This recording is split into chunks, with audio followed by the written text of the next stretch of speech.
Bismillah ar-Rahman ar-Rahim. A warm welcome to every one of you, those here with us in the room and those joining from afar. Tonight is the first night of Muharram and the opening night of our series, Shahada, the Theology of Witness and the Grades of Martyrdom. For 10 nights we will sit together with one word and let it teach us, the word Shahada. We will trace it from the very first blood spilt on this earth all the way to the plains of Karbala. And we will ask, every night, what it means to be a witness. Please settle in and silence your phones. And one small thing before we begin. If you're watching the premiere live, a quick like quietly helps this opening night reach others who may be searching for exactly this. Now let us begin as we mean to continue with open hearts. Bismillah. We open, as we will every night, by letting the Quran speak first. Please turn your attention to the words of God Himself, chosen for tonight's theme of witness and life beyond death. Let us listen. In the name of God, the most merciful, the most compassionate, and those who believed in God and His messengers, they are the truthful and the witnesses in the sight of their Lord. They shall have their reward and their light. Quran, Surah al-Hadid, the chapter of Ayan 57, verse 19. Recite to them the story of the two sons of Adam in truth. When each of them offered a sacrifice, it was accepted from one of them and was not accepted from the other. He said, I will surely kill you. He said, God accepts only from the God-fearing. If you stretch out your hand to kill me, I will not stretch out my hand to kill you. I fear God, the Lord of all creation. Quran, Surah al-Ma'idah, the chapter of the table spread, 5, verses 27 to 28.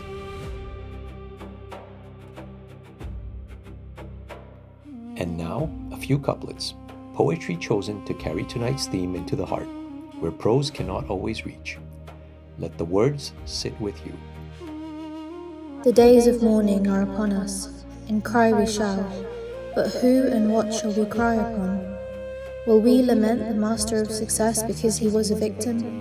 Or shall we grieve our own lack of truthfulness and witness?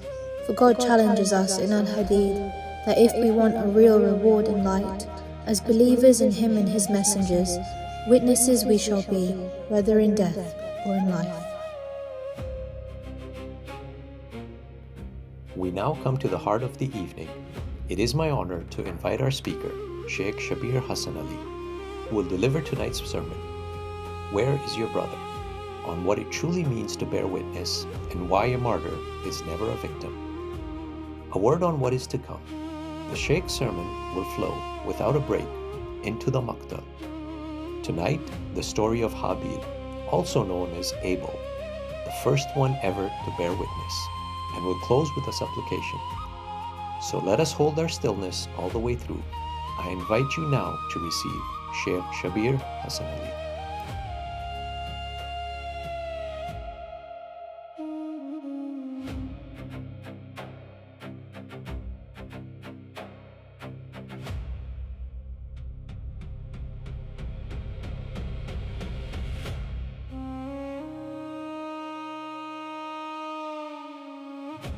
I think it's good we start with Surah Al-Fatiha.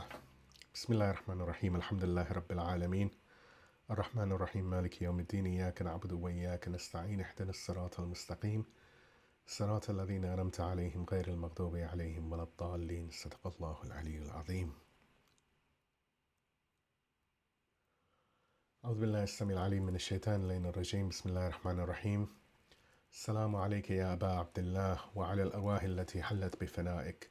عليكم منا جميعا سلام الله أبدا ما بقيت وبقي الليل والنهار ولا جعل الله آخر الأحد منا لزيارتكم. السلام على الحسين وعلى علي بن الحسين وعلى أولاد الحسين وعلى أصحاب الحسين.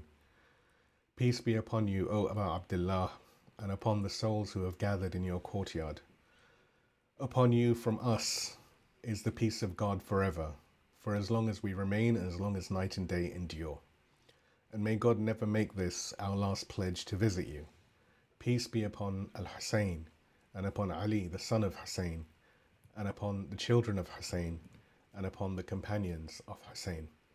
Assalamu alaikum wa rahmatullah. So with the month of Muharram upon us, and the first 10 days being commemorated as the days of Ashura, wherein the grandson of the Prophet Muhammad, peace and blessings be upon him, his family and his righteous companions, along with his companions and family, were martyred on the plains of Karbala, it has been deemed important that we discuss a subject over the course of these 10 days and continue during the 5 days of Arba'een, which of course is the commemoration of the 40th day after the martyrdom of Imam Hussein. And that subject is Shahada or martyrdom. So tonight we begin from where we are, in a world that has changed, in a month that has always demanded more from us than just tears. We speak from the present, but we speak to the eternal. And as I said, the subject of this year's series is contained in just one word, Shahada. In Arabic, this word carries 3 meanings in a single breath: witness, testimony, and martyrdom.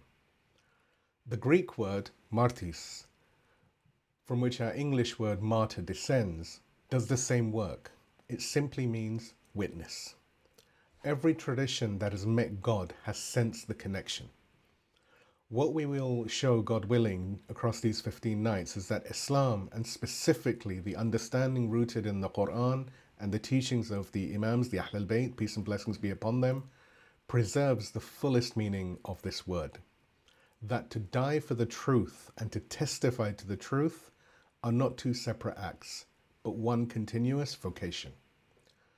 The martyred scholar, Ayatollah Murtada Mutahhari, may God rest his pure soul, gave us the metaphor that will hold this series together.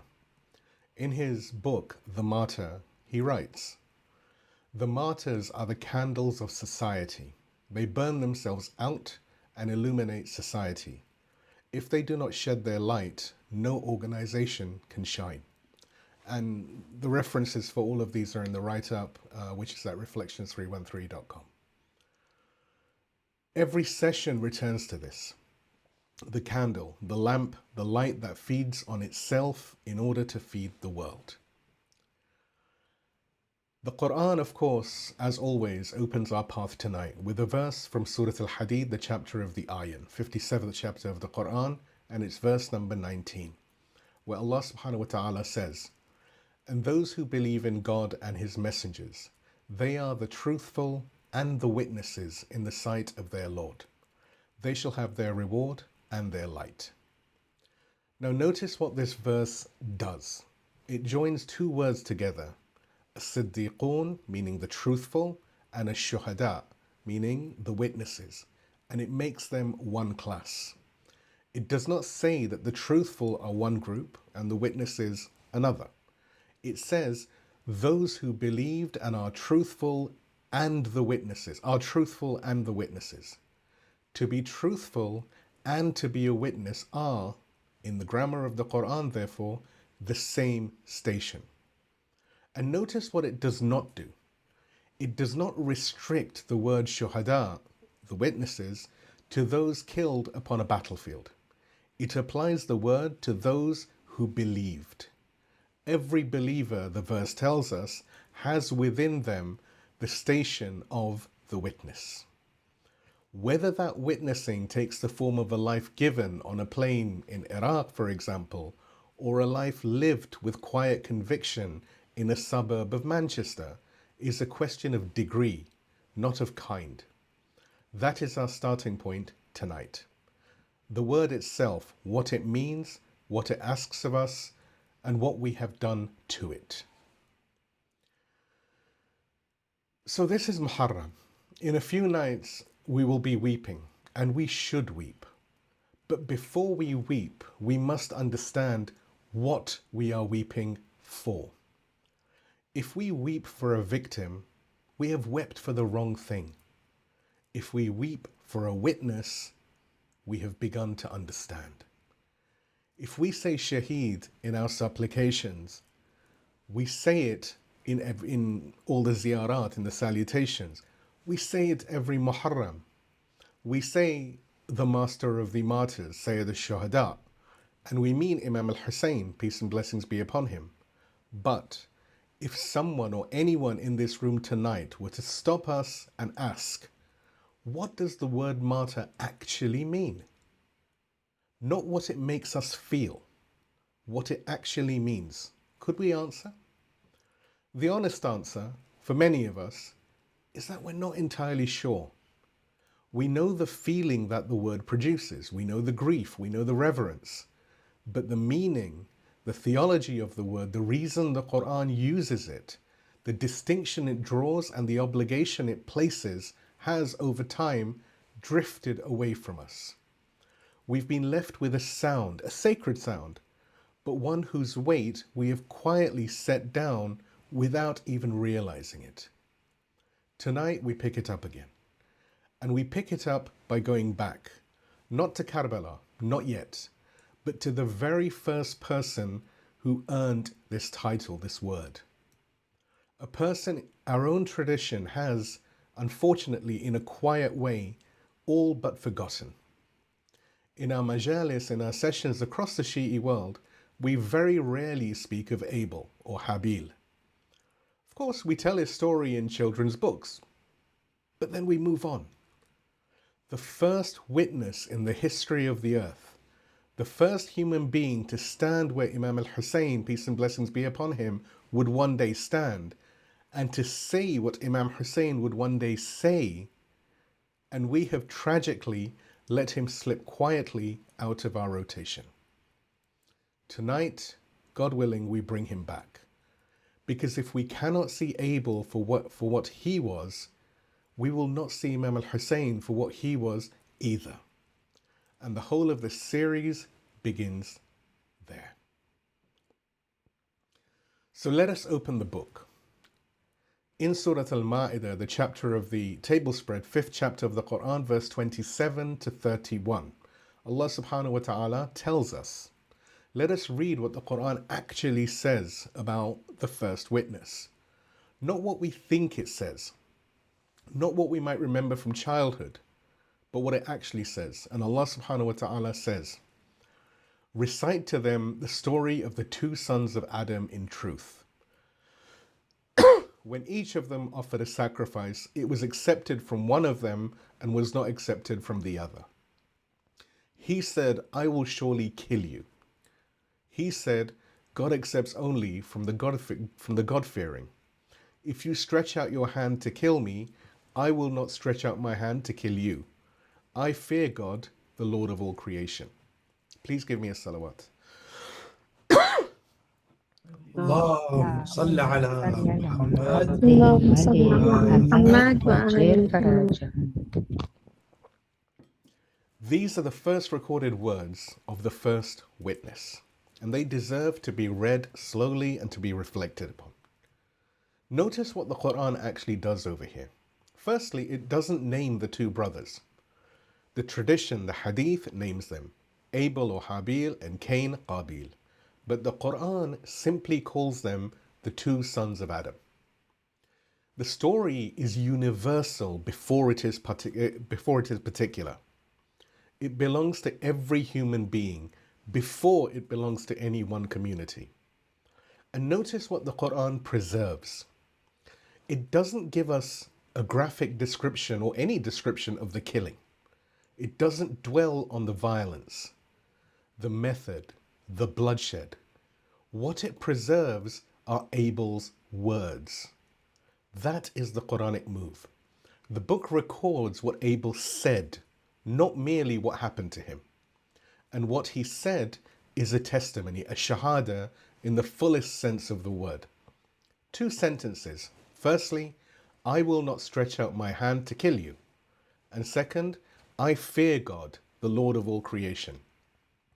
The first is a refusal, and the second is the reason for the refusal. Together, they form the first act of witness in human history. Abel is not passively dying. He is actively testifying. He knows what is coming. His brother has just told him very plainly, I will surely kill you. And his response is not to flee, not to fight, not to beg, but rather to testify. to state in the face of his own death where he stands and why. This is not the language of a victim. This is the language of a witness.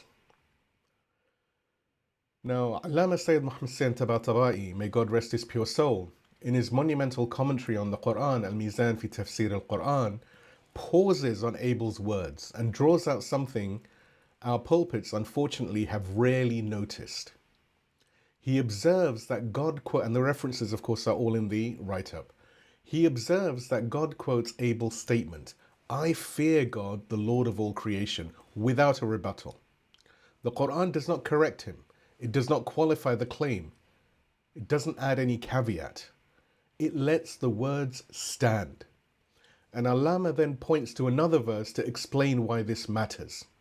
In Quran, Surah Al-Fatir, the chapter of the originator, 35th chapter of the Quran, verse number 28, Allah subhanahu wa ta'ala says, "Only those endowed with knowledge truly fear God amongst his servants." Now the logic here is very precise.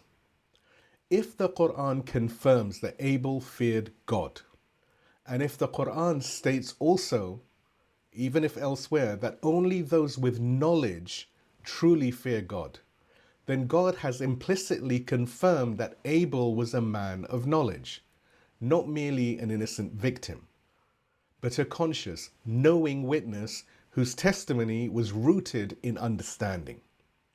Allama Tabatabai writes, "The victim's talk with his unjust brother is enough to show the extent of his knowledge.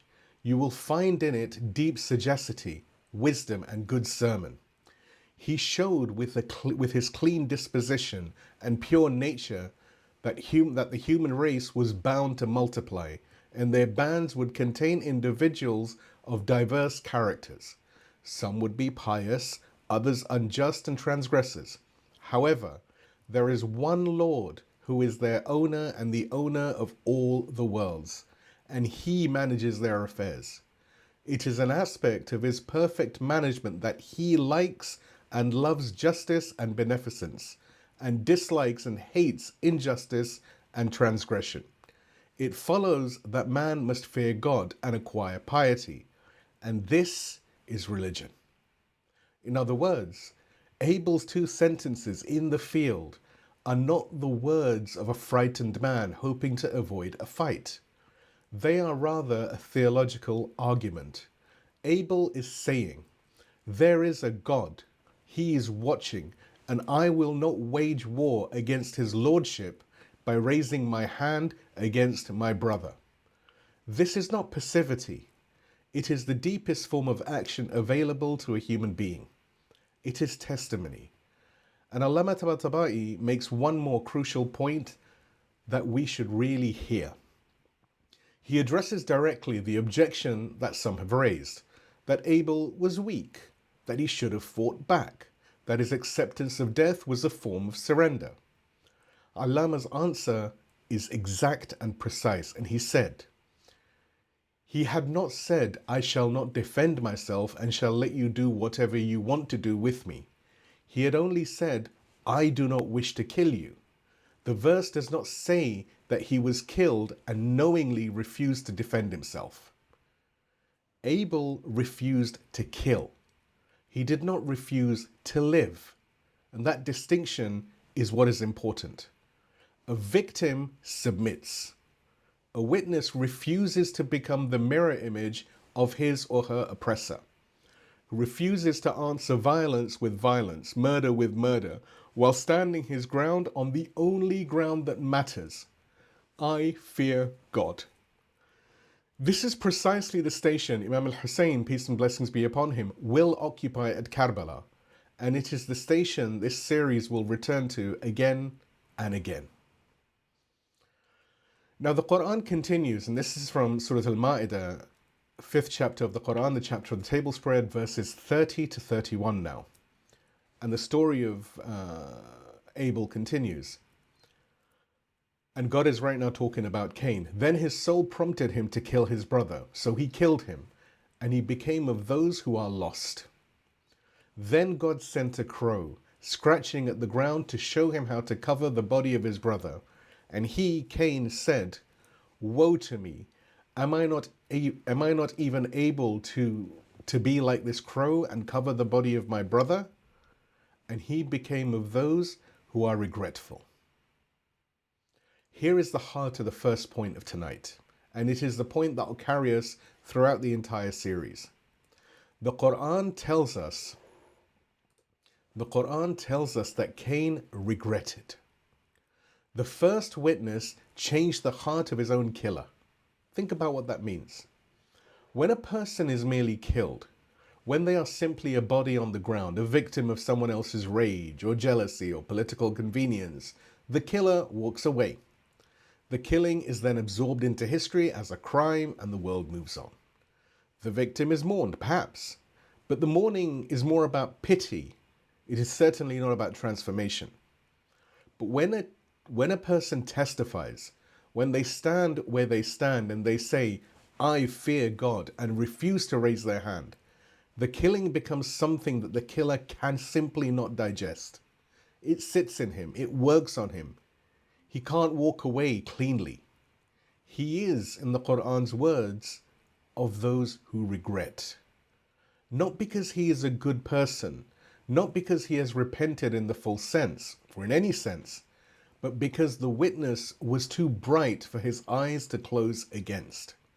This is the mechanism of true witness. It is not the dying that does the work. It is the testimony in the dying. Abel's death did not save Abel. Abel is already saved. The Quran tells us God accepted his offering before the killing even took place. Abel's death changed Cain. And that is what every true witness has done. Changed the killer, changed the onlooker, changed the world that watched and could not look away. When Imam al-Husayn, peace and blessings be upon him, stood at Karbala, millennia later, the same mechanism was at work. Yazid's soldiers killed him. But the killing did not end the matter. It began it. The testimony of Imam al-Husayn, his words, his refusal, his consciousness, sat in the heart of every witness and every killer on that field. And it has been working on the world ever since. Every tear shed for Imam al-Husayn in every Muharram, in every century, is evidence that the witness is still doing its work. The candle is still burning. And it began with Abel in a field on a day when the sky was still young. Abel's witness is foundational, the first moral refusal in human history, spoken by a prophet's son in a world still learning the meaning of justice. Imam Husayn's witness is cumulative, the same refusal, but now spoken by the leader, the imam of a community under state or regime violence, with strategic clarity and communal consequence. The continuum is real. Both of them say, I fear God and refuse to kill. But the historical weight is not the same. We honor Abel by seeing him as the root. And we honor Imam al-Husayn by seeing him as the fruit and by tasting what the fruit demands of us now. Please give me a salawat and we proceed to the word itself, Shahada and Martis. اللهم اللهم صل على صل على محمد وآل محمد وعجل فرجهم. Now there's a reason the same word carries both meanings in both languages, and it's not an accident. In Arabic, the root shahada gives us shahida or shahada, to witness, shahada, testimony, and the declaration of faith. Shahid, witness, and martyr, shuhada, witnesses and martyrs. The same root, the same breath. To witness and to die for the truth are not two separate things in the Arabic language. They are one word but seen from two different angles. In Greek, the word martis simply means to witness. The early Christians used it for those who testified to Jesus Christ with their lives. And from that Greek word, through Latin, we received our English word martyr. It means literally one who witnesses. Now, this is not decoration. This is not some curiosity of comparative linguistics. This is the foundation of everything we will do for the next 9 nights. If we can hold this one truth, that shaheed means witness, and that the dying is subordinate to the witnessing, not the other way around, then we will not make the mistake our own pulpits have been making for generations. And that mistake is the subject of our next section. Please give me a salawat and we move on to the preacher's failure. اللهم صل على صل على محمد محمد وآل وآل محمد محمد وعجل فرجهم. So we now come on to a difficult subject, and we come to it through the voice of a man who paid for his clarity with his life. Shaheed Ayatollah Murtada Mutahhari, may God rest his pure soul, was born in 1919 in a place called Fariman in northeastern Tehran, Iran. He studied under Allama Tabatabai, may God rest his pure soul, the same scholar whose commentary we were just reading, and under Imam al-Khomeini, may God rest his pure soul. He was a philosopher, a jurist, and a teacher, amongst many other things. He could speak to a room of university students in Tehran or to a group of seminary scholars in Qom with equal clarity and equal respect. He was, in every sense of the word, Shaheed Mutahhari himself would have recognized he was a witness, a man whose life was spent testifying to a truth he knew would cost him. He was assassinated on the 1st of May 1979, shot in the street in Tehran by the Furqan Group, a fringe organization that murdered several of the most luminous minds of the early Islamic revolution. He died that night. He left behind a body of work that this series will lean on more heavily than any other single source. And the book we turn to now, The Martyr, is the spinal text of tonight's session. Shaheed Mutahhari asks a question that every person in this room should sit with. What is the basis of the sanctity of martyrdom? And he answers it by showing us first what martyrdom is not. Shaheed Mutahhari identifies 5 categories of death, and the distinction between them is the distinction between everything we have been saying tonight and everything, unfortunately, many of our pulpits have been getting wrong.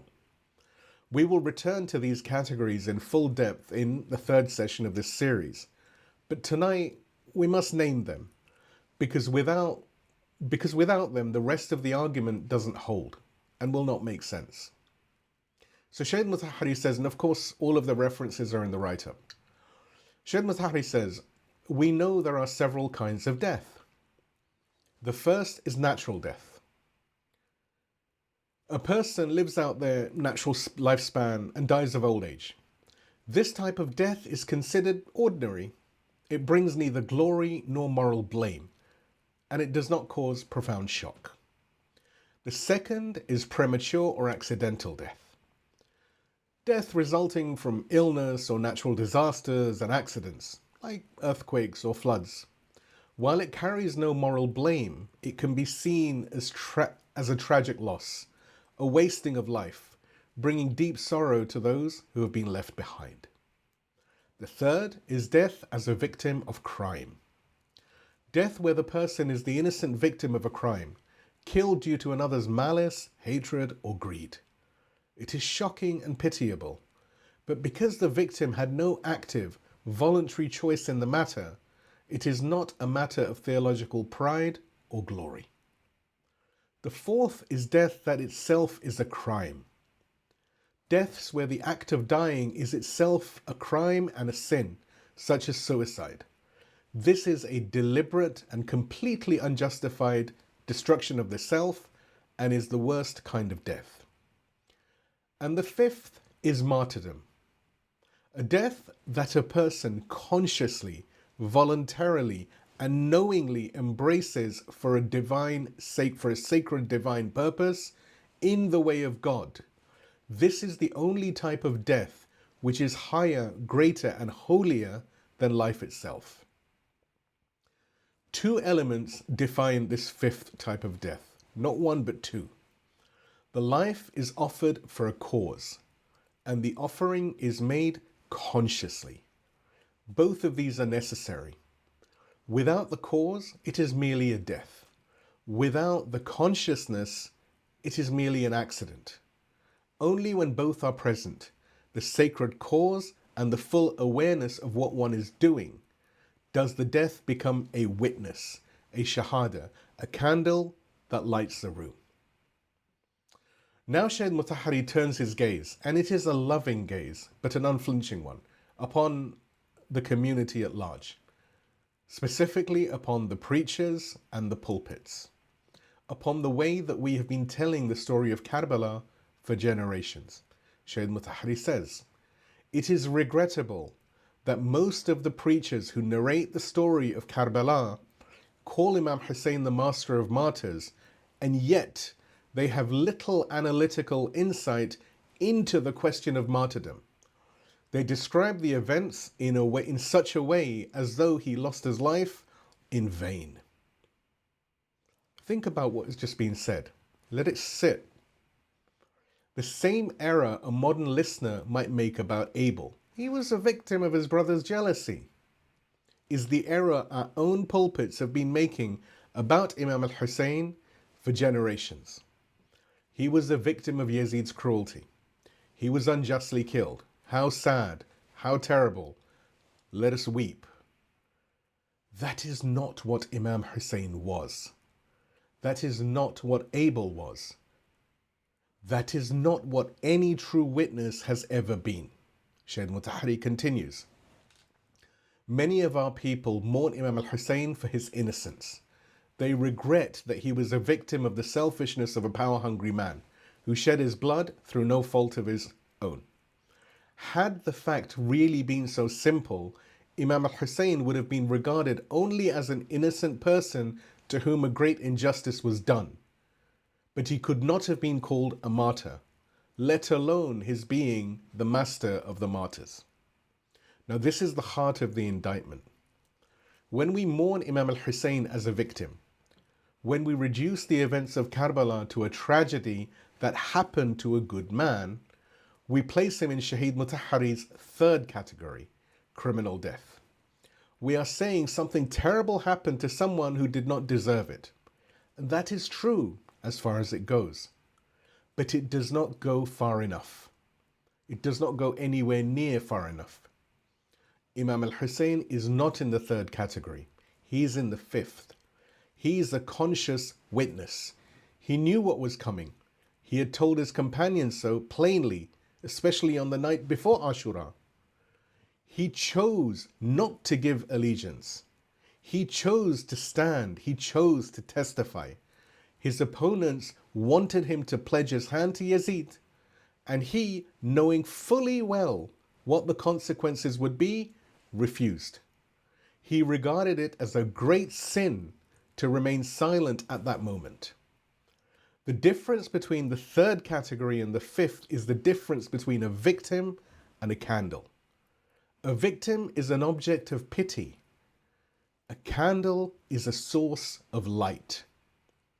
And when the preacher on the pulpit describes Karbala as though Imam Hussein simply lost his life, as though something happened to him rather than something he chose, the preacher turns the master of witnesses into a victim.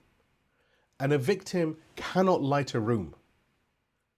This is not a call to stop weeping. I don't want anyone to misunderstand.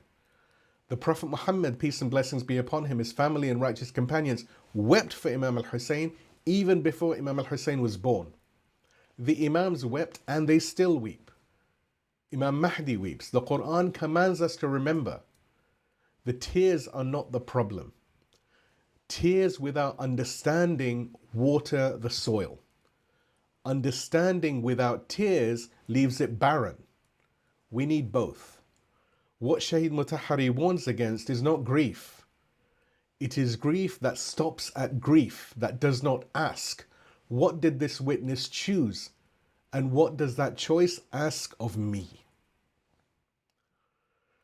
Shaykh Mutahari wrote this in around the 1960s and the 1970s, and he was killed for it, amongst other things, in 1979. But his warning was not only for his generation. Our martyred leader, Imam Sayyid Ali Khamenei, may God rest his pure soul, carried this warning forward for more than 4, 5, 6 decades. Tabyin, clarification, was his defining call to the scholars, the preachers, and the community. Those who attended last year's series during Muharram and Arba'een on Tabyin will remember. Imam Khomeini said, in a language that echoed Shaykh Mutahhari's directly, that if the pulpit does not clarify, the pulpit becomes a tool of confusion. If Muharram mourning does not produce understanding, it produces sentimentality. And sentimentality in the face of a Yazid is useless. We are in the first Muharram since Imam Khamenei's martyrdom. That is not a coincidence of the calendar. It is a responsibility. We owe it to both of them, Shaykh Mutahhari, the teacher, and Imam Khamenei, Shaheed Imam Khamenei, the guardian, to speak from this pulpit tonight with the clarity they demanded. When we reduce the righteous dead to victims, we cut ourselves off from the covenant they died to extend to us. This is the disease Shaykh Mutahhari diagnosed. This is the disease Shaheed Imam Khamenei spent his entire life trying to cure. And the cure begins with one honest admission. We have been saying a word we did not understand. Tonight, God willing, we have begun to understand it. We've said a great deal this evening. We've read the Quran on Abel. We have listened to Allama Tabatabai explain what Abel's words actually meant. We've heard Shaykh Mutahhari name the 5 kinds of death and show us the chasm between the third and the fifth, between the victim and the witness. We have heard his indictment of the preacher who turns Imam al-Husayn into a victim. And we have remembered that this is the first Muharram since the martyrdom of the man who spent his entire life trying to cure us of this very error. Now I'm going to ask something of you. It's a small thing, and it's the hardest thing I've ever had to ask from the pulpit. For the next 9 nights, from tonight until Ashura, I ask you not to use the word shaheed unless you can say to yourself what it means. Not what it makes you feel, not the emotion that it conjures, but what it actually means. If you cannot define it, don't say it. Carry the silence instead. Let the silence ask you the questions you have been avoiding. And over the next 9 nights, God willing, we will fill that silence together with the prophetic chain that runs from Abel to Imam al-Husayn, with the theology of Shaykh Mutahhari and the sociology of Dr. Ali Shariati, with the Christian witness and the revolutionary one, with the counterfeits and the corruptions, until we reach the 10th night and stand at the grave of Imam al-Husayn, peace and blessings be upon him, knowing exactly what the word means and exactly what it asks of us. This is not a rebuke. This is a promise. By the time we reach Ashura together, the word will have its weight back. And the weight of that meaning will entirely change the way you weep. Now let me tell you briefly what is coming so that you can walk into tomorrow night knowing where we are going. Tonight we recovered the word at its root. Abel, the Quran, the first testimony. Tomorrow night, God willing, we trace the chain. Every prophet who wept before Imam al-Husayn wept. Every witness who testified before Karbala testified. John the Baptist, Yahya ibn Zakaria, whose blood the narrations tell us boiled in a basin until Imam al-Husayn's blood fell alongside it. You have Zakaria, who was sawn through a tree. You have Ibrahim or Abraham, who laid his son upon the stone. The oldest covenant on earth, the one every soul made before it entered the body. Am I not your Lord? Yes, we all bear witness, from Surah Al-A'raf. We will come to this tomorrow. Night 3, we have Shaykh Mutahhari's full framework, the 5 kinds of death, explored in the depth that they deserve. Imam Husayn did not die, he gave. And between death and giving is everything. Nights 4 and 5 are the revolutionary readings of Dr. Ali Shariati and the Christian Witness. How other traditions have sensed the same connection and where they converge with ours and where they part. Nights 6 through 9, Fanon and the revolutionary without God. Vietnam and the anti-colonial witness. Japan and the aesthetic of the noble death. And the counterfeits, the false martyrdoms that have stolen the word and dressed themselves in it. And night 10, the climax, the witness of Imam al-Husayn, peace and blessings be upon him, in the fullness of what that word means after 9 nights of preparation. And then, God willing, after the break, 5 nights of Safar leading to Arba'in, the witness after the witness. Said Zainab, peace and blessings be upon her. Imam Sajjad, peace and blessings be upon him. The frontiers that we hold, the martyrs of our own lifetime, and the covenant that is renewed every morning. That is where we are going. And tonight is the first step. Between tonight and tomorrow, I ask you to sit with one question. It's a small question. It doesn't take any research. It requires no Arabic or Farsi. It asks only that we be honest with ourselves. And the question is this. When I have said shaheed in my life, have I meant it or have I just said it? If the answer is, I have just said it, then you're exactly where you should be at the beginning of this series. That is not a failure. Don't think of it like that. That is an honest starting point. And an honest starting point is the only foundation strong enough to hold 10 nights of Muharram. If the answer is, I have meant it, then I ask you, gently, respectfully, to sit with a harder question. What did it mean? And we will check your answer and mine against the Quran, against Shaykh Mutahari, against the Ahl al-Bayt, peace and blessings be upon them all, against the blood on the ground at Karbala over the nights that follow. Every tear shed for Imam al-Husayn as an unjustly killed man, instead of as the master of witnesses who chose his death, is a tear that has not yet understood him. The tears are not wrong, but the tears alone are not enough. Tonight we have given Abel back what we owe to him, his station, and we have begun to recover a word that our community has been saying without understanding for far too long. Now we give the rest of the hour to the one who has never left us. The voice that you will hear speaks to us from behind the veils of occultation. It speaks in a tongue that this room knows, plain English, ancient cadence. And it speaks of the first witness, the first blood the earth had ever known, and a question the unseen has been asking this creation since the beginning. Let us listen.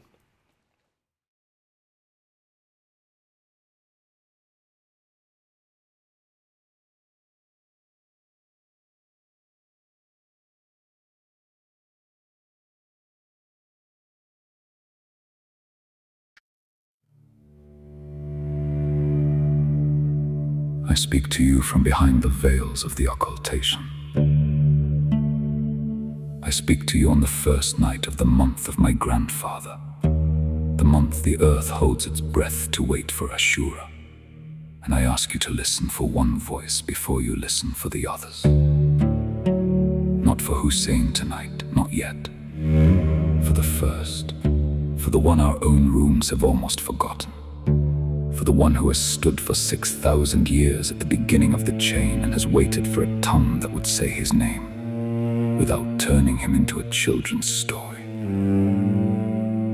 His name is Abel.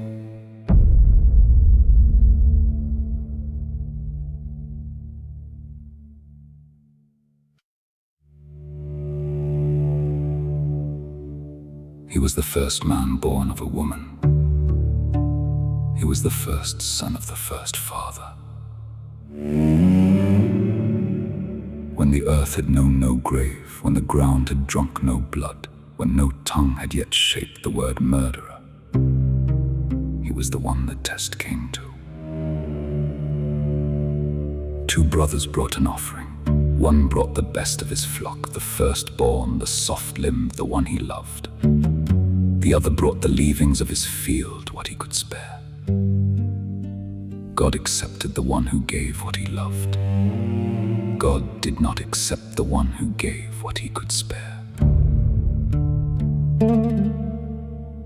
And the one who had given less looked across the field at the one who had given more. And he said, in a sentence the earth had never heard until that day, I will kill you. And my brother Abel, the first to stand where Husayn would one day stand, looked at him and said what every witness since has said in his heart. I will not raise my hand against you. If you stretch out your hand to take my life, I will not stretch out my hand to take yours. I fear God, the Lord of all that is. That sentence is the first testimony. That sentence is the grain of the whole chain. From that sentence, in a field outside Eden, on a day the sky was still young, everything that my forefathers said after him is only a repetition. I will not raise my hand against you. I fear God. Husayn said it at Karbala, with his children dying behind him. Abbas said it at the river, with his hands already gone. Sayyida Zainab said it in the court of Yazid, with her brother's head on a tray before her. And Abel said it first, in a field, to a brother whose heart was already leaving him.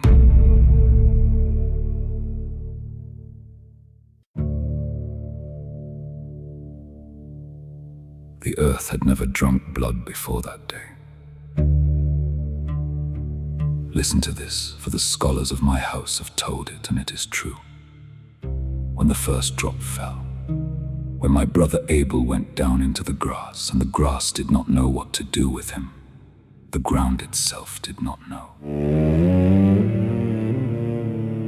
It did not have a word for what had come upon it. It had no grave shape, it had no furrow for a man.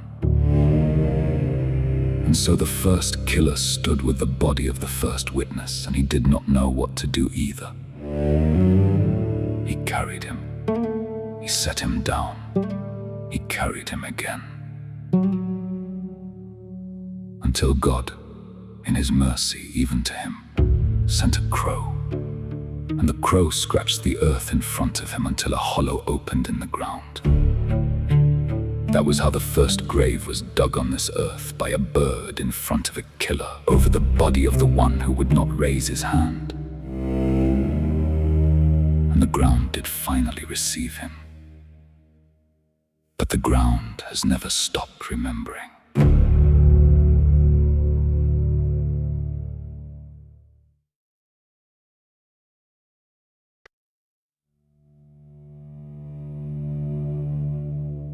I was not there. I was not standing at the edge of that field. I had not yet been sent into the line of the trustees. I was not yet the concealed one who waits. But I remember. I remember what the earth tasted for the first time that day. I remember the raven and the hollow and the brother who wept too late. I remember the look on the face of my father Adam when he came across the field and found one of his sons missing from the world. I remember what the mother of them both, your mother Eve, my grandmother, said when no sound would come out, when she opened her mouth to name the loss and learned the way every mother learns once that there is no name for it. And I remember what God said into that silence, not to the body in the grass, to the one who had put him there. Where is your brother? Where is your brother? The oldest question the unseen has ever asked this earth, and the question has never stopped. He He asked it of the man who drove a spear into Husayn. He asked it of the door that struck my grandmother's ribs. He asked it of the boot that stood at the mouth of the cave at Srebrenica. He asked it of the cockpit over Gaza. He asked it of the missile that fell on a schoolroom in Menab on a Saturday morning, when the teacher had just said, "Pray, girls," and the second missile answered her instead of God. Where is your brother? And every morning of every century, the answer comes back from every Cain of every age. I do not know. Am I my brother's keeper? Yes, you are. You always were. You always will be. That is the whole of the matter.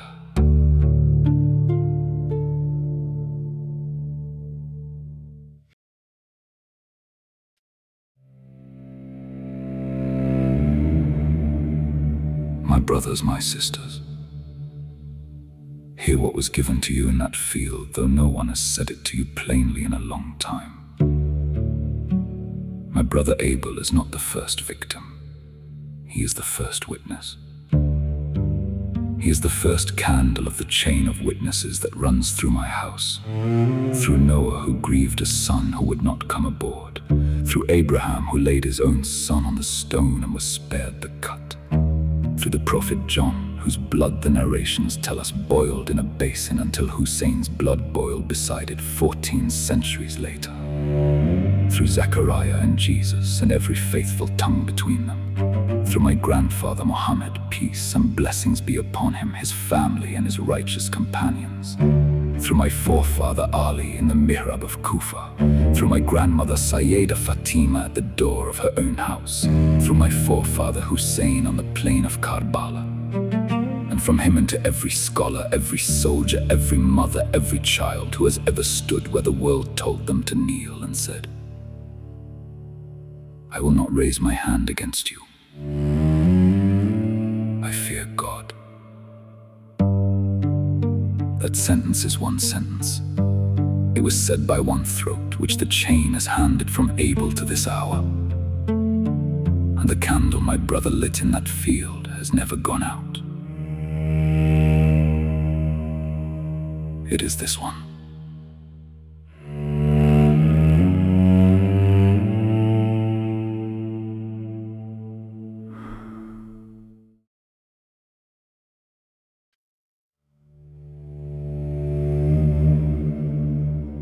Peace be upon you, O Abel, son of Adam, brother of Cain, first to stand where my forefather Husayn would stand, first to say with the tongue of the earth, "I fear God."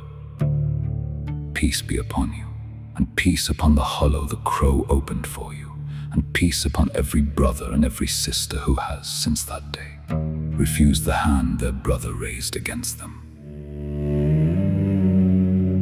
Peace be upon the 72 who were your heirs at Karbala. Peace be upon my grandmother Sayyida Fatima, whose door was the next to fall. Peace be upon my forefather Ali, who was struck in the mihrab still fasting. Peace be upon my aunt Sayyida Zainab, who stood above the body of my forefather Husayn. Peace be upon the scholars of our own age whom our own age tried to silence.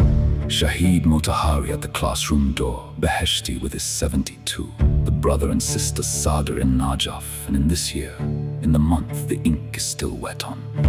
Sayyid Ali Khamenei, the servant of the dispossessed, who said with his last breath what my forefather Husayn said with his first refusal: "Someone like me does not give allegiance to someone like him."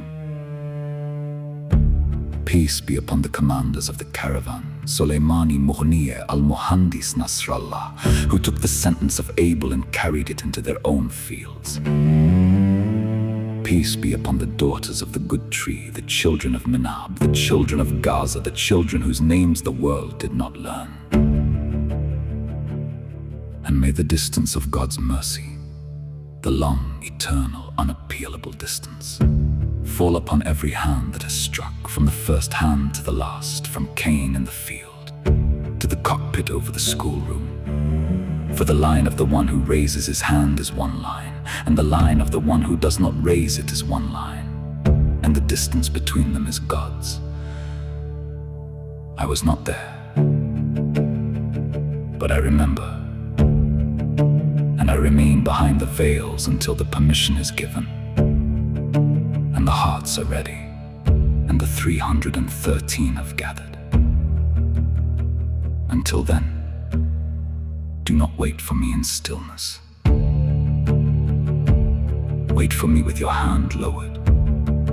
Wait for me with the candle lit. Wait for me with the old question still on your tongue. The one the unseen has been asking this earth since that first morning. And make sure when it is asked of you that you have an answer. Where is your brother?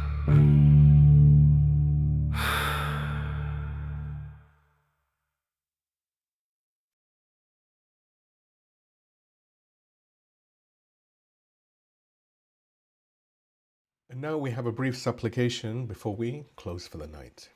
Peace be upon Abel, the first witness. Peace be upon Muhammad, the seal of the prophets. Peace be upon Ali, the commander of the faithful. Peace be upon Sayyidah Fatima al-Zahra, the mother of her father's grief and her father's joy. Peace be upon Husayn, the master of witnesses. Peace be upon the Imam of our age who remembers. Peace be upon you all, upon your houses, and upon the candle that was lit tonight and that will never be put out. O God, you who have no beginning and no end, you who were before the before and will be after the after, you who created the heavens and the earth and what lies in between them, and who created us from a single soul, and from that soul its mate, and spread from the two of them a multitude of men and women. We turn to you tonight at the opening of this Muharram, and we have no Lord except you, and no refuge but your door, and no words that are worthy of you except the ones you yourself have taught us. We begin by praising you. All praise belongs to you, the praise of those who know you, and the praise of those who are still learning to know you. You are the first cause and the final return. You are the light of the heavens and the earth. You are the one who sent the prophets, raised the witnesses, and preserved the chain from the first morning of creation until this hour and beyond. Everything we have spoken of tonight, the witness, the testimony, the candle, the chain, is yours. It comes from you and it returns to you. And we are only servants standing in the light you chose to shed. O God, we send our condolences and our congratulations tonight to your beloved Prophet. Peace and blessings be upon him, his family, and his righteous companions on the arrival of this blessed month of Muharram.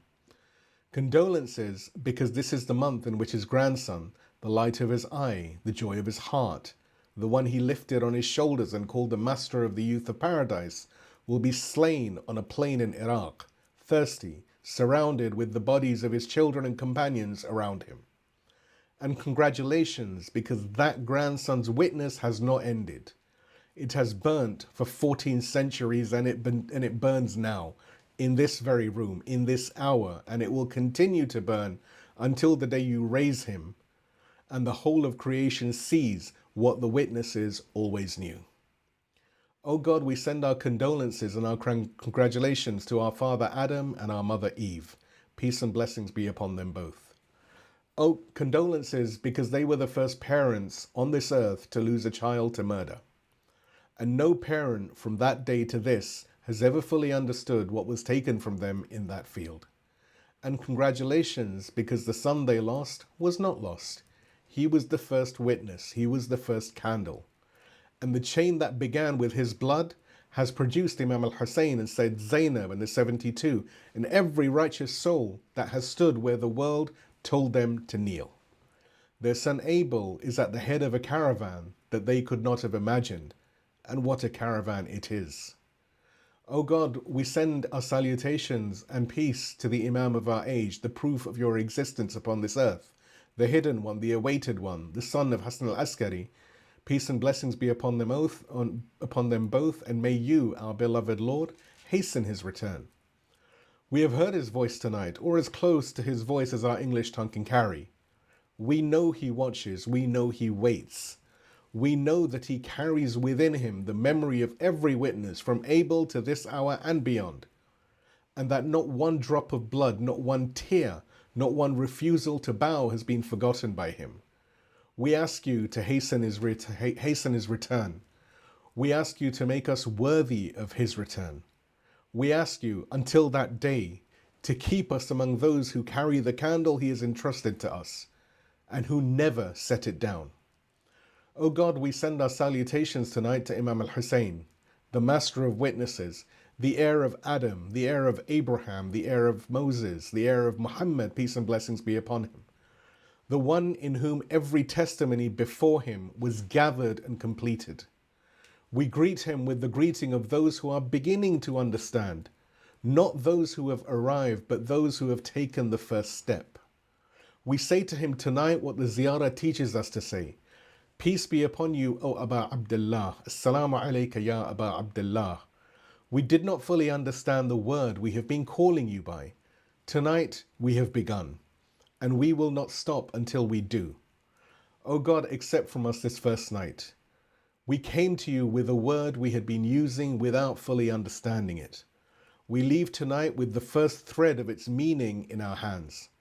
We ask you to keep the thread in our grip over the 9 nights that follow, through the break, through the 5 nights of Safar until Arba'een, and beyond, so that when we stand at the grave of your proof on the day of Arba'een, we stand as witnesses, not as mere onlookers.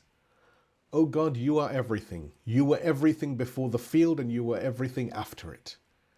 You were everything before the blood, and you are everything now and beyond. The witness testifies to you. The candle burns for you. The chain runs toward you. And we, your servants, you're poor, you're hoping, you're stumbling, you're broken, you're trying. We have nowhere to go but to you, and no one to ask but you, and no words that are enough except the ones you have placed on the tongues of your friends. Inna lillah wa inna ilayhi raji'un. We belong to God, and to him we return. And we repeat your promise, an eternal promise for justice, and a warning for the wrongdoers. وَسَيَعْلَمُ الَّذِينَ ظَلَمُوا أَيَّ مُنْقَلَبٍ يَنْقَلِبُونَ. And the wrongdoers will soon know at what goal they will end up. And we add, from the depths of everything we have learnt tonight, Hasbunallah wa ni'mal wakil. God is sufficient for us, and he is the best of guardians. Amen, O Lord, sustainer of the universes. Amen, O most merciful of the merciful. Wa akhiru da'wani an alhamdulillahi rabbil alameen. Wassalamu alaikum wa rahmatullahi wa barakatuh.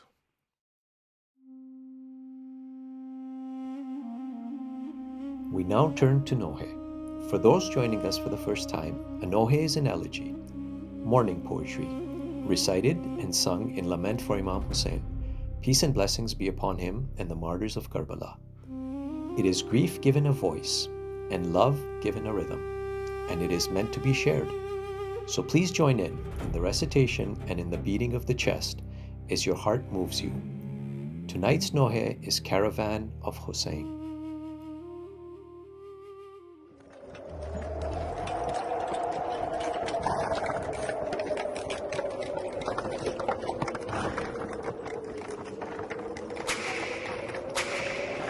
Lead us to the caravan, caravan of Husayn, caravan, freedom from sin and shame, caravan, bonded unto Husayn, caravan. Lead us to the caravan, caravan of Husayn, caravan, freedom from sin and shame, caravan, bonded unto Husayn, caravan. Oh, the blindness we suffer is not of our eyes, but the hearts in our chests, they have grown blind through our lies. We've betrayed all that's holy again and again. Souls unto deception, inclined to rebel. We've abandoned our love for some worldly carousel. Lead us to the caravan, caravan of Husayn, caravan, freedom from sin and shame, caravan, bonded unto Husayn, caravan.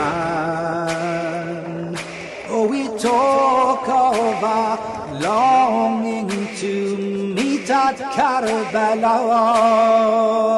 and we call out that every day is Ashura. But too often our lives, they do not reflect Husayn.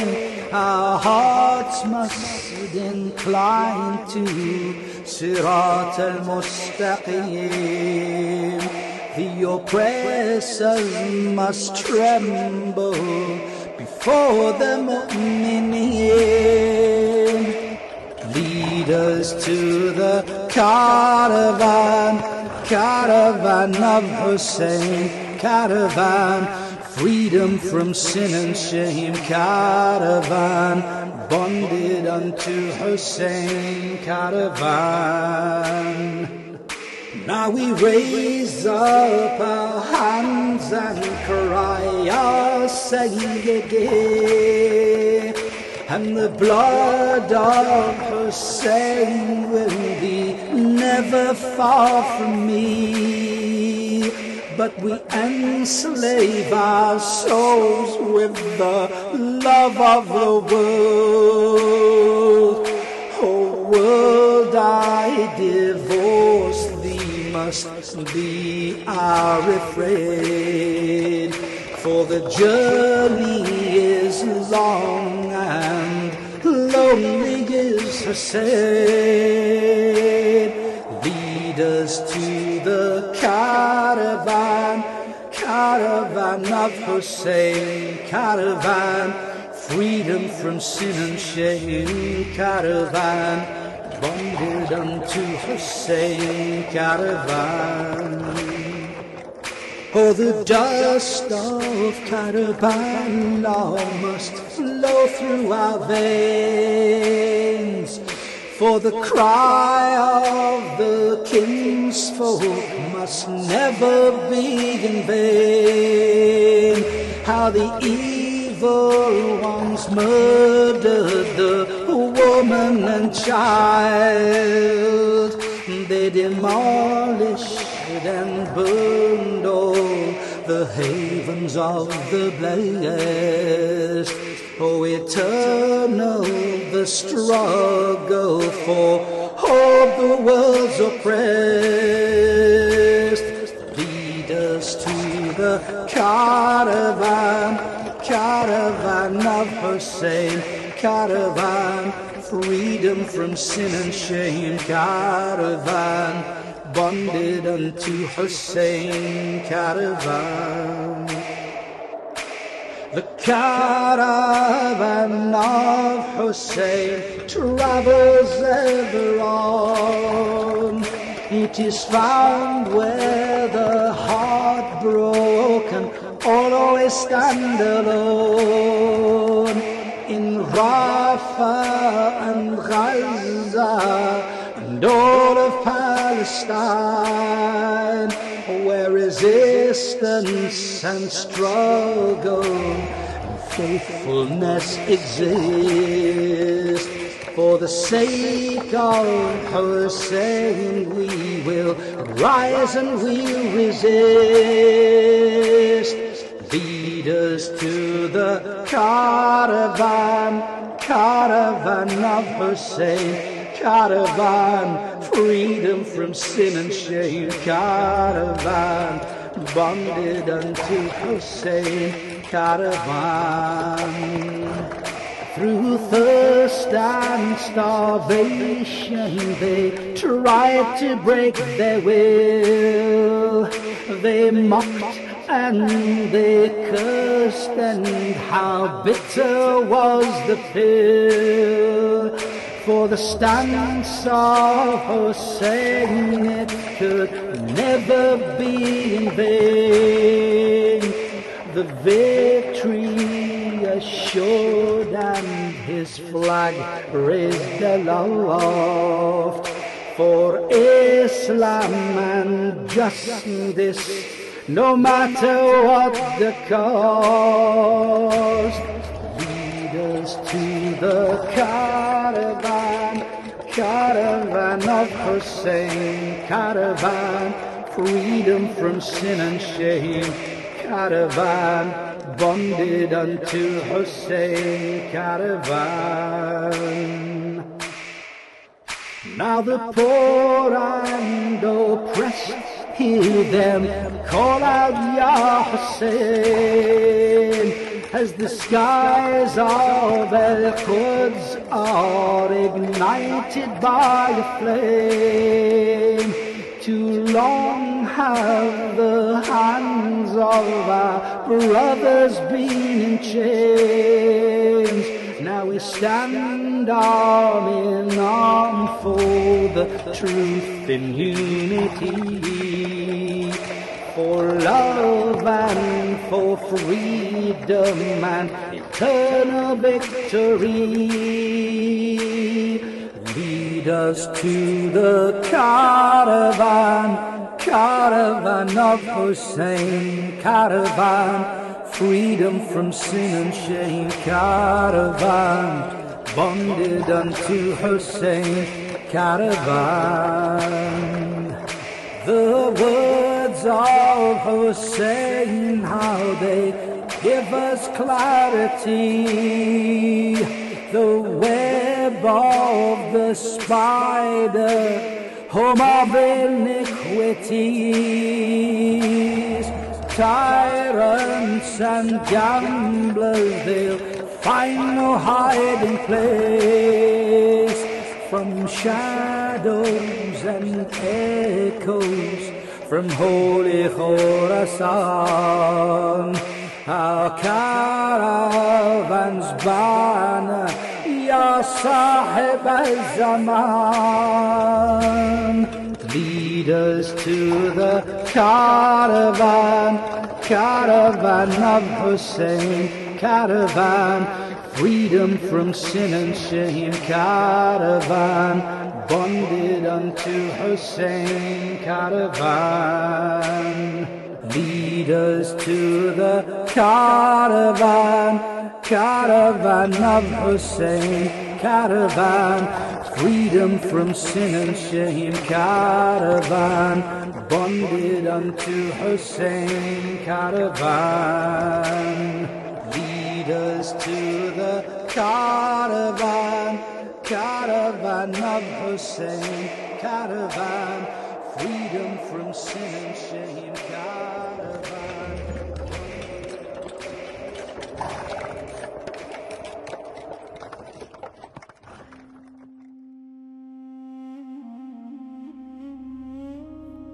We now come to Ziyarat Ashura. A ziyarah is a visitation, a way of standing before the Imam across all distance and all time, greeting him and renewing our pledge to him. Ziyarat Ashura, preserved for us from the Ahl al-Bayt, peace be upon them, is the salutation upon Imam Hussein and the witnesses who fell beside him, and the disavowal of those who wronged them. Tonight you will hear it in a form we have prepared with great care, rendered poetically into English, with its full meaning kept intact so that every word can be understood. And hear its disavowal rightly. It names no sect and no people.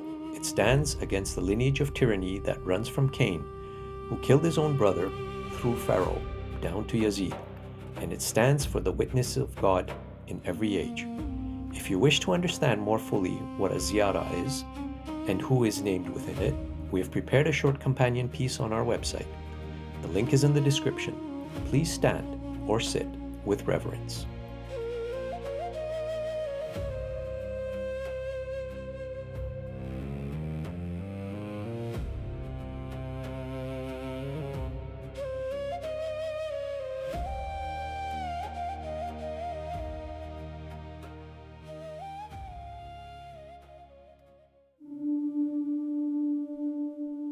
Peace be upon you, O Abba Abdullah. Peace be upon you, O son of the messenger of God. Peace be upon you, O chosen of God and son of his chosen. Peace be upon you, O son of the commander of the faithful. Peace be upon you, O son of Fatima, mistress of the women of all the worlds.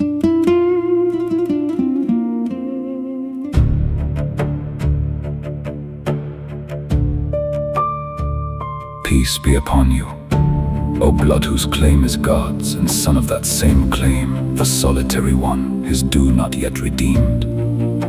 Peace be upon you, and upon the souls that came to rest about you. Upon you all. From us be the peace of God.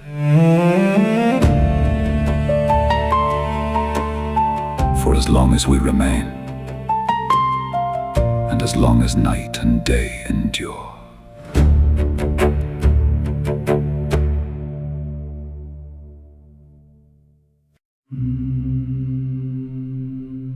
O Abba Abdullah, immense is the calamity and bitter. Great is the wound of your loss upon us and upon all the people of Islam. Great and grievous is your affliction in the heavens upon all who dwell there.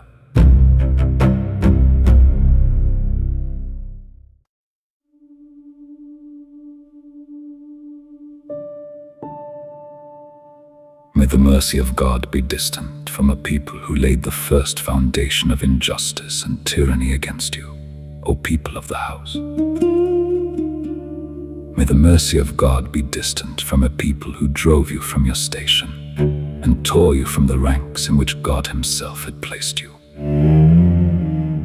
May the mercy of God be distant from a people who killed you, and from those who smoothed their road and gave into their hands the power to make war upon you.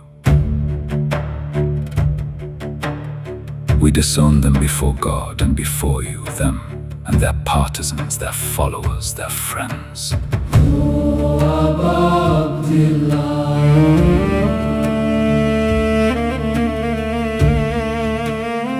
We are at peace with all who are at peace with you, and at war with all who war against you, until the day of resurrection.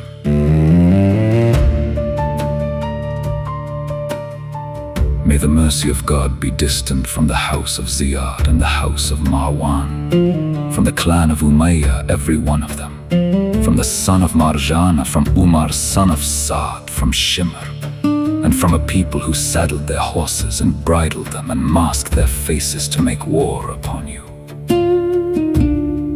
By our fathers and our mothers, for you, we would give them.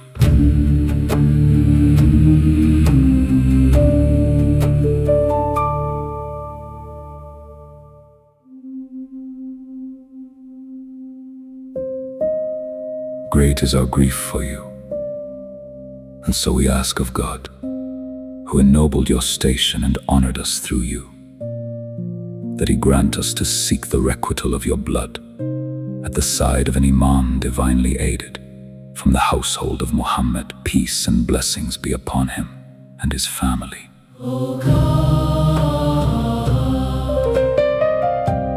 Make us, in your sight, honored through Husayn. Peace be upon him, in this world and the next.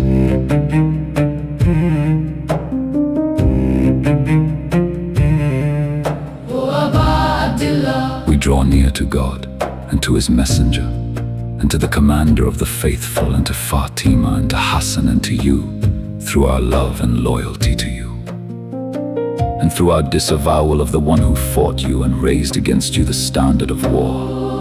and of the one who laid the first foundation of injustice and built his house upon it.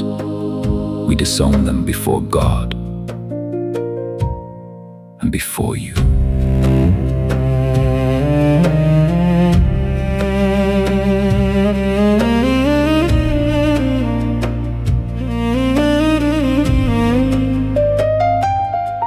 So we ask of God, who honored us with knowing you and knowing those who love you, that he place us with you in this world and the next, that he set firm for us in your presence a footing of truth, that he bring us to the praised station that is yours with God, and that he grant us to seek our requital at the side of a guiding Imam, manifest and speaking with the truth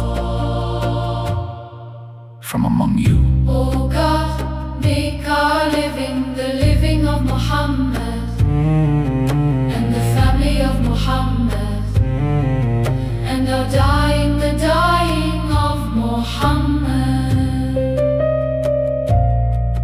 and the family of Muhammad.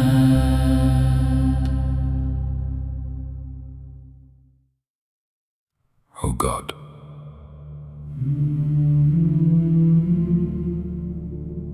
this is a day on which the clan of Umayyah rejoiced and counted itself blessed, and the son of the devourer of livers, the one cast far from mercy, son of the one cast far from mercy, upon your tongue, and the tongue of your prophet, peace and blessings be upon him and his family, in every place where your prophet stood.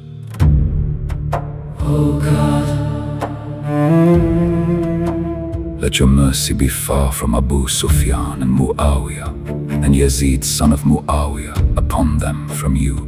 Be that exile from mercy, for all the ages without end.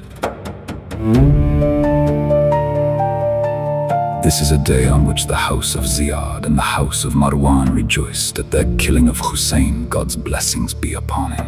O God,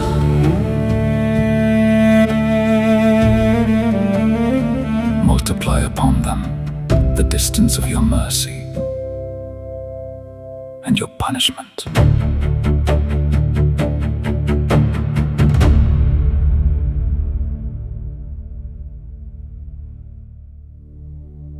O God,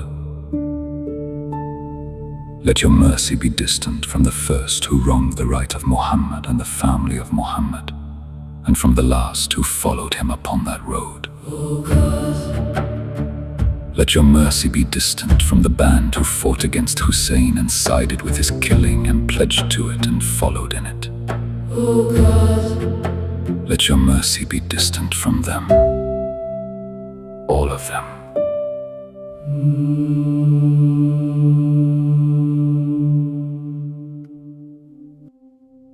Peace be upon you, O Aba Abdullah, and upon the souls that came to rest about you. Upon you from us be the peace of God, for as long as we remain, and as long as night and day endure. And may God never make this the last of our covenant with you, the last of our coming to you.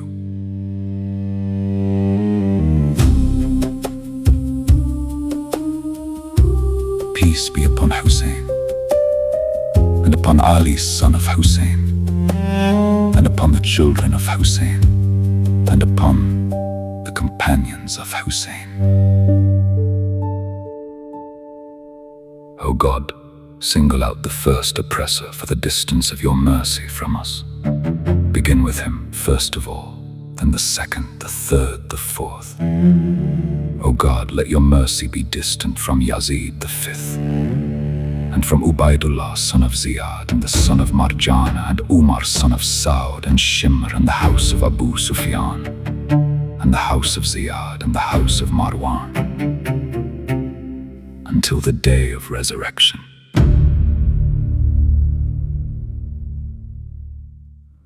O God, to you belongs all praise, the praise of those who give thanks to you even in their affliction. All praise is God's, for the immensity of our sorrow. O God,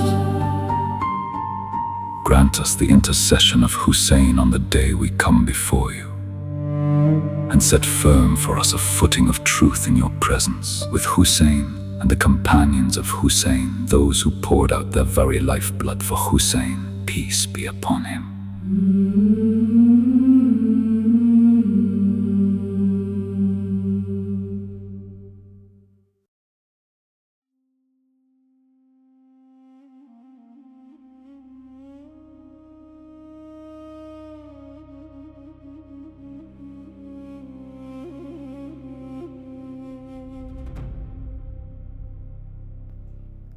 And so we close our first night together.